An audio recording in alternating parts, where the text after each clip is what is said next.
October 2024 Pune. Hinjewadi IT park. कांच, steel और रोशनी से बनी एक विशाल इमारत, सम्राट टेक सॉल्यूशंस। भारत की सबसे उन्नत इंडस्ट्रियल ऑटोमेशन और data control company. Railway signalling, बंदरगाहों का लोड मैनेजमेंट, तेल रिफाइनरियों की सेफ्टी यूनिट और यहां तक कि कुछ सैन्य सप्लाई चैन, सबका दिमाग यही बैठा था। लेकिन पिछले 9 दिनों से उस दिमाग ने सोचना बंद कर दिया था। ओमेगा कंट्रोल यूनिट कंपनी का सबसे महत्वाकांक्षी प्रोजेक्ट, एक ऐसा सिस्टम जो पूरे देश के क्रिटिकल इंफ्रास्ट्रक्चर को एक साथ मॉनिटर और कंट्रोल करता था। 9 दिन से सिस्टम मृत पड़ा था। हर दिन का नुकसान ₹2.50 करोड़। लेकिन असली नुकसान पैसे का नहीं था। सरकार का भरोसा, विदेशी क्लाइंट्स की नजर और कंपनी की साख सब दरक रही थी। 12वीं मंजिल कांच से घिरा कॉन्फ्रेंस रूम। कमरे में देश और विदेश से आए इंजीनियर बैठे थे।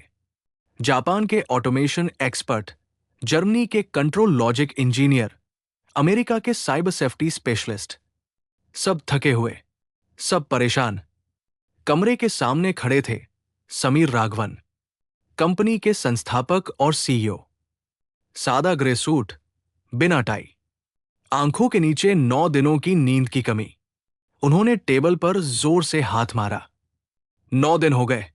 जापान, जर्मनी, अमेरिका, सबके एक्सपर्ट आकर जा चुके, लेकिन सिस्टम अब भी मुर्दा पड़ा है। कमरे में सन्नाटा फैल गया। एक सीनियर इंजीनियर हिम्मत जुटाकर बोला, सर, हार्डवेयर सही है, कोड सही है, सेंसर सही है। समीर की आंखें सख्त हो गई। तो फिर दिक्कत क्या है?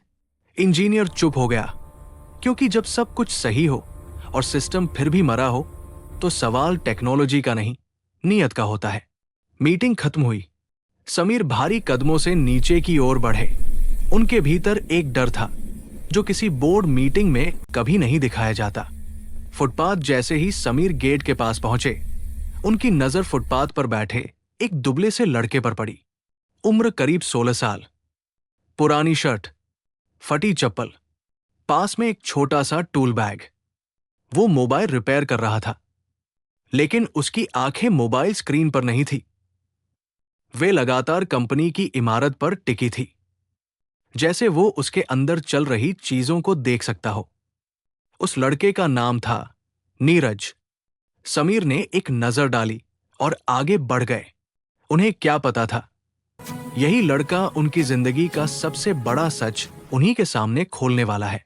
नीरज की दिनचर्या। नीरज रोज वहीं बैठता था। सुबह फोन रिपेयर, दोपहर चार्जिंग केबल बेचना, शाम बस इमारत को देखना। लोग उसे एक मामूली लड़का समझते थे, लेकिन उसकी नजरें कांच के उस पार चल रही लाल चेतावनी लाइट को पड़ रही थी। वो बुदबुदाया, ये सिस्टम बंद नहीं है, इसे जबरदस्ती चुप कराया गया है। लेकिन कोई सुनने वाला नहीं था, क्योंकि दुनिया फुटपाथ पर बैठे बच्चों की आवाज नहीं सुनती। रात नीरज अपने घर लौटता। एक छोटी सी चौल, टपकती छत, दीवारों पर नमी, कोने में दवाइयों की बोतलें। बिस्तर पर लेटी थी उसकी मां सुमन, कमजोर शरीर, लेकिन आंखों में अब भी बेटे के लिए चिंता। नीरज पानी देता और धीरे से पूछता, दर्द कम है ना? मां मुस्कुरा देती, हां बेटा, तू पास है ना? लेकिन नीरज जानता था दवाइयां खत्म हो चुकी है। रात का स्कूल नीरज का दूसरा स्कूल था, एक पुरानी वर्कशॉप, जहां उसके मामा कभी इसी कंपनी में कंट्रोल सिस्टम इंजीनियर थे। आज लोग उन्हें सिर्फ एक बूढ़ा टेक्नीशियन समझते थे। मामा अक्सर कहते, सिस्टम किताब से नहीं समझ आता, उसे सुनना पड़ता है। नीरज सुनना जानता था। अगला दिन कंपनी में हालात और बिगड़ गए। सरकारी टीम आने वाली थी। गार्ड सख्त थे, इंजीनियर तनाव में। नीरज ने हिम्मत की। उसने गार्ड से कहा, भैया, मैं सिस्टम की दिक्कत बता सकता हूं। गार्ड हंस पड़ा, चल हट यहां से। लोग हंसे। किसी ने कहा, डिग्री है क्या तेरे पास? नीरज चुप रहा। अलार्म दोपहर के बाद एक तेज अलार्म बजा। स्क्रीन पर लिखा आया, क्रिटिकल फेलियर इमिनेंट। इंजीनियर घबरा गए। नीरज का दिल तेज धड़कने लगा। उसे यकीन हो गया, अब या तो सिस्टम मरेगा या सच्चाई बाहर आएगी। एक गार्ड ने उसे धक्का दिया। वो गिर पड़ा। उसका टूल बैग दूर जा गिरा।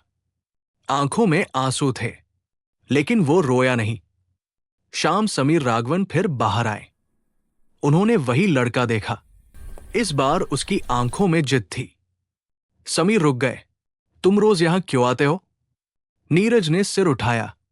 क्योंकि अंदर गलती हो रही है। समीर चौंक गए। क्या गलती? सिस्टम की नहीं, नजर की। कुछ सेकंड की खामोशी। समीर ने कहा, 5 मिनट दूंगा। Control room सबसन। नीरज अंदर गया। वो सिस्टम को छू नहीं रहा था, बस उसके पास खड़ा था। उसने कहा, ये कोड नहीं, डर है। इंजीनियर हंसे। नीरज ने एक लाइन दिखाई, यहां फेल सेफ लूप को जानबूझकर ओवरराइड किया गया है। कमरे में सन्नाटा। ये गलती नहीं सर, ये बदला है। समीर के हाथ काम गए। This is not a mistake. This is revenge.